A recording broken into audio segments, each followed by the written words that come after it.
അമ്മേ നാരായണ. എറണാകുളം ജില്ലയിലെ ചോറ്റാനിക്കര ദേവീക്ഷേത്രത്തിലെ ഏറ്റവും പ്രധാന ദിവസമാണ് കുംഭത്തിലെ മകം. ഈ നാളിൽ ക്ഷേത്രത്തിലെത്തി പ്രാർത്ഥിക്കുന്ന ഭക്തരുടെ മേൽ ദേവി അനുഗ്രഹവർഷം ചൊരിയുന്നുവെന്നാണ് വിശ്വാസം.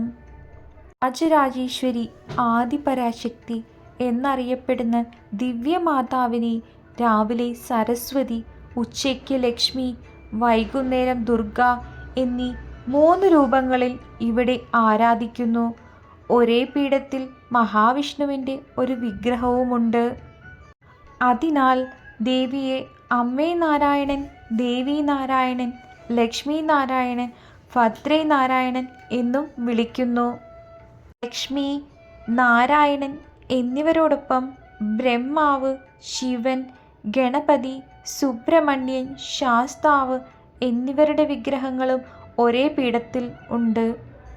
പ്രധാന ദേവതയ്ക്ക് പുറമെ കീഴ്ക്കാവ് ഭഗവതി ക്ഷേത്രം, ശാസ്താവ്, ശിവൻ, ഗണപതി, നാഗങ്ങൾ, മറ്റു ഉപദേവന്മാർ എന്നിവരുടെ ക്ഷേത്രങ്ങളും ക്ഷേത്ര സമുച്ചയത്തിൽ ഉൾപ്പെടുന്നു.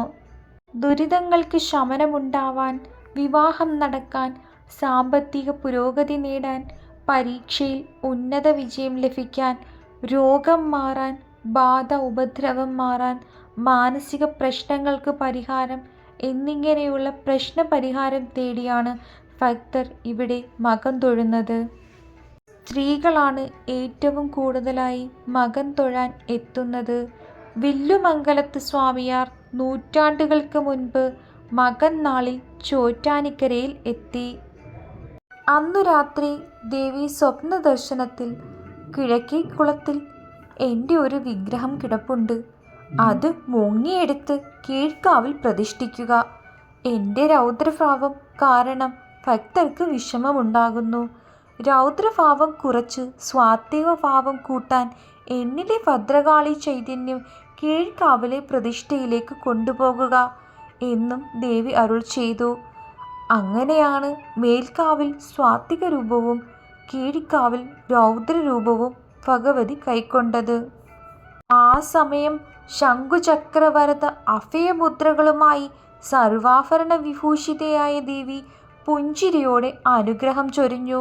വില്ലുമംഗലത്തിന് ദർശനം നൽകിയ ഈ ദിവസത്തിൻ്റെ ഓർമ്മയ്ക്കായാണ് മകം തൊഴൽ ആഘോഷിക്കുന്നത്. സ്വാമിയാർ കീഴ്ക്കാവിലാണ് ദേവിയെ പ്രതിഷ്ഠിച്ചതെങ്കിൽ പ്രധാന പ്രതിഷ്ഠ മേൽക്കാവിലാണ്. മഹാവിഷ്ണു സമേതയായ ലക്ഷ്മി ദേവിയാണ് മേൽക്കാവിലെ പ്രതിഷ്ഠ.